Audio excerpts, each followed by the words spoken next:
Oi, turminhas! Hoje nós daremos continuidade ao nosso capítulo 9 da apostila de ciências. Na última aula nós falamos um pouquinho sobre a matéria, né? Nós vimos que tudo aquilo que possui massa e volume é considerado matéria. Vimos que essa matéria ela é formada por partículas diminutas chamadas de átomos, né? Representados pelos elementos químicos encontrados na tabela periódica. E vimos também que quando os átomos se juntam, eles formam as moléculas. Hoje nós vamos falar um pouquinho sobre substâncias e sobre misturas. Bom, o que é uma substância? Vocês já devem ter ouvido a palavra substância em diversas situações.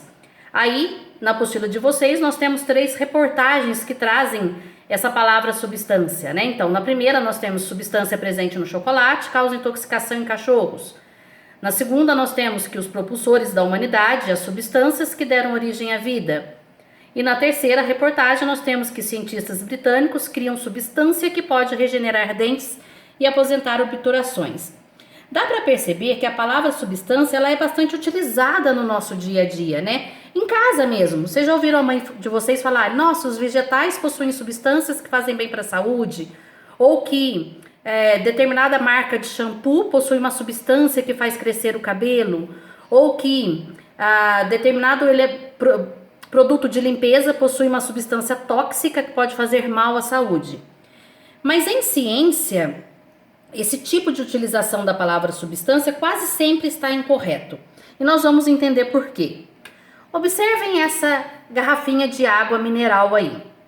Se eu perguntasse para vocês o que tem dentro dessa garrafa, provavelmente vocês me responderiam água, né? Representada ali pelos átomos de hidrogênio e oxigênio, formando a molécula H2O.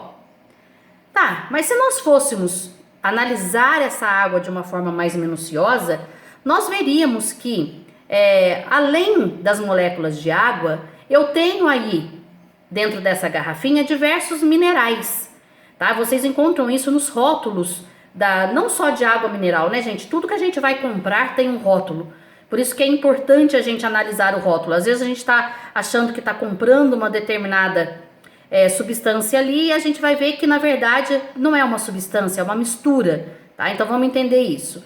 Então, como eu estava dizendo, nessa garrafinha de água mineral, além das moléculas de água, eu tenho minerais como estrôncio, cálcio, magnésio, potássio, sódio, entre outros. Então eu posso dizer que essa água é uma água pura? Não. Por quê? Porque na verdade ela é formada por diferentes outras substâncias além da molécula de água. Existe um mecanismo, uma maneira de eu separar esses minerais da molécula de água. Esse um dos processos é a chamada destilação e aí sim eu vou obter a água destilada. A água destilada, aí sim, ela é um exemplo verdadeiro de substância. Por quê? Porque ela é composta apenas por moléculas de água, sem nenhum outro componente aí misturado a ela. Tá? Então nós podemos dizer, baseado nisso, que as substâncias puras ou simplesmente substâncias são formadas quando moléculas de um mesmo tipo estão reunidas, constituindo um determinado material. Tá? Essas substâncias elas também podem formar pelo agrupamento de átomos que não tem ligação entre eles. Aqui no caso da molécula de água, nós vemos que os átomos ali eles estão ligados, né? Os átomos de hidrogênio estão ligados ao átomo de oxigênio. Mas existem alguns exemplos que esses átomos eles não estão ligados, tá? Mas quando eu só tenho um tipo de átomo, eu digo então que eu tenho uma substância pura. Aqui eu tenho então que a substância pura ela é formada quando moléculas de um mesmo tipo estão reunidas, né? Constituindo um determinado material. As substâncias puras, elas podem ser simples ou compostas. Quando é que elas vão ser simples? Quando na sua composição há átomos de apenas um elemento químico. Então, olha só, o gás hélio, aquele gás que a gente usa para encher bexiga, eu vou encontrar na composição dele apenas o elemento químico hélio. Tá? Eu não tenho ali outros átomos ligados a ele, somente o hélio. No gás oxigênio, eu vou ter apenas átomos de oxigênio, formando aí o gás oxigênio. A mesma coisa com o fósforo e com o enxofre. No caso das substâncias compostas, nós vamos ver que eu posso ter um arranjo aí de átomos de 2 ou mais elementos químicos. tá? Formando a substância pura composta. Nós vamos entender isso com calma. Então aqui, olha, a apostila de vocês traz como exemplo de substância pura simples o mercúrio, que é o único mineral encontrado na forma líquida na natureza. O mercúrio ele era utilizado nos termômetros para medir temperatura mesmo corporal. Aquele termômetro que tem aquela linha vermelha dentro dele, aquilo lá era mercúrio. Né? Hoje em dia já não se usa mais, hoje em dia se usa os termômetros digitais, por isso que a gente quase não vê. E o mercúrio também, ele era um metal muito utilizado nas minas de ouro. Ele era utilizado para separar o ouro das impurezas.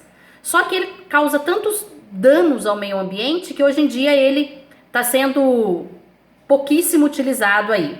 Tá? Um outro exemplo, então o mercúrio ele é formado apenas pelo elemento químico mercúrio. O ferro, tá? É utilizado na construção civil, é um outro exemplo de mistura pura simples. E o gás oxigênio, né? Utilizado aí principalmente em hospitais. Ele também, então, são 3 exemplos aí de substâncias puras simples. Mas há substâncias também, como eu disse, que são formadas pelas moléculas que possuem átomos diferentes. Nós temos como exemplo aqui, que eu acabei de falar para vocês, a água destilada, né, o H2O. Então ela é formada por átomos de hidrogênio e oxigênio.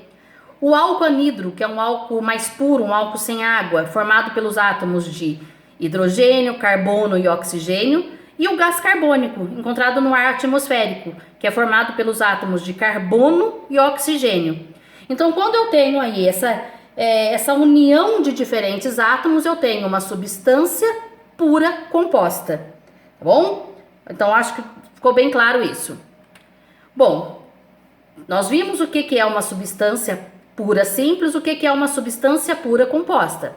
Agora, quando diferentes substâncias, independente delas serem puras ou compostas, se juntam, elas formam o que nós chamamos de misturas. Observe um exemplo desse copo com água aqui. Se fosse uma água destilada, seria uma substância pura composta. Mas olha só, não é um copo de água destilada, é um copo de água mineral. Então, nesse copo de água mineral, eu vou ter, além da molécula de água, representada aqui embaixo, olha, H2O, né? Então, além da molécula de água, eu vou ter nesse copo aqui moléculas de gás oxigênio. Quando forma aquelas bolinhas no copo, é a prova aí de que existe gás oxigênio dentro dessa água. Eu vou ter diversos minerais.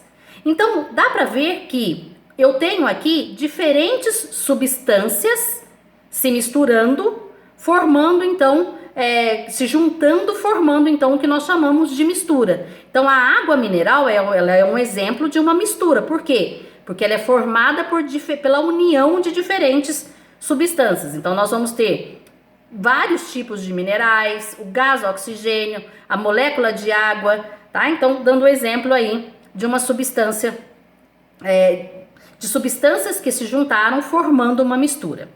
A apostila de vocês trouxe como sugestão uma experiência em que nós tínhamos que pegar 5 recipientes, colocar água até a metade deles. No primeiro recipiente eu iria adicionar óleo, no segundo álcool líquido, no terceiro sal, no quarto areia e cortiça e no quinto recipiente eu iria adicionar a água, álcool, sal e areia. Eu fiz isso para vocês, tá? E vamos observar o que aconteceu depois que eu misturei e deixei em repouso. Então, olha, observem como ficou o recipiente 1 com água e óleo. No recipiente 2, água e álcool. No 3, água e sal. No 4, água, areia e cortiça. E no quinto, água, álcool, sal e areia. Tá? Aqui mostrando também, olha, como eles ficaram depois de mais tempo de repouso. Dá para vocês observarem que no recipiente que eu coloquei água e sal, eu vou voltar nele para vocês verem, olha. É o recipiente 3 aí. Eu consigo enxergar o sal nessa água? Não. Então, eu tenho diferentes substâncias misturadas, concordam comigo? Eu tenho sal e tenho água. Então, eu tenho uma mistura. Só que eu consigo separar os ingredientes ou os componentes dessa mistura? Não. Quando eu não consigo separar os componentes de uma mistura, eu digo que eu tenho uma mistura homogênea. O que é uma coisa homogênea? Uma coisa que tem uma aparência uniforme, né? Eu não consigo separar as fases dela, né? Ou separar os componentes dela. Então, nesse caso aí, eu tenho uma mistura homogênea. Existem misturas homogêneas também que são sólidas, como é o caso do aço, né? O aço utilizado aí na construção civil, eu não consigo separar os componentes que formam o aço, mas ele é formado por uma mistura de diferentes substâncias. Tá? Então, uma mistura homogênea é aquela que apresenta apenas uma fase, ou seja, eu não consigo ver quais substâncias compõem essa mistura. Existe um outro exemplo também, voltando aqui, de uma mistura homogênea gasosa. O ar que nós respiramos. Eu consigo separar, eu consigo identificar os diversos tipos de gases que tem no ar? Nós sabemos que no ar que nós respiramos tem oxigênio, gás carbônico, nitrogênio, entre outros. Eu consigo enxergar isso? Não. Então, eu tenho uma mistura homogênea. Já as misturas heterogêneas, eu consigo identificar as fases dessa mistura. Né? É o caso do álcool com óleo, da água com óleo, da água, óleo e areia. Então, eu consigo separar aí todas as fases dela. A nuvem, por exemplo, é um exemplo aí de uma mistura heterogênea. Embora eu não consiga ver isso pela distância, mas nós sabemos que a nuvem, né, é composta por gotículas de água e gases. O granito, que é aquela pedra, aquela rocha que é utilizada na casa da gente, em pia, às vezes no chão, ela é uma mistura de diferentes tipos de rocha, como quartzo, o feldspato, a mica, tá? Só que eu não consigo separar essas misturas, eu consigo ver essas misturas, perdão. No caso da mistura heterogênea, eu consigo separar as fases. No granito, por exemplo, eu consigo ver os diferentes tipos de rocha nele. Quando uma mistura apresenta duas fases, ela é chamada de bifásica. 3 fases, no caso da água, óleo e areia, trifásica. E de 4 para cima nós chamamos de polifásica. Tá? Então aqui mostrando para vocês mais 2 exemplos aí de misturas heterogêneas trifásicas, que é o caso do óleo, água e areia, e o caso aqui do granito, que é aquela rocha utilizada para fazer pias e outras coisas que nós temos dentro da nossa casa. Então, até a nossa próxima aula. Eu espero que vocês tenham gostado.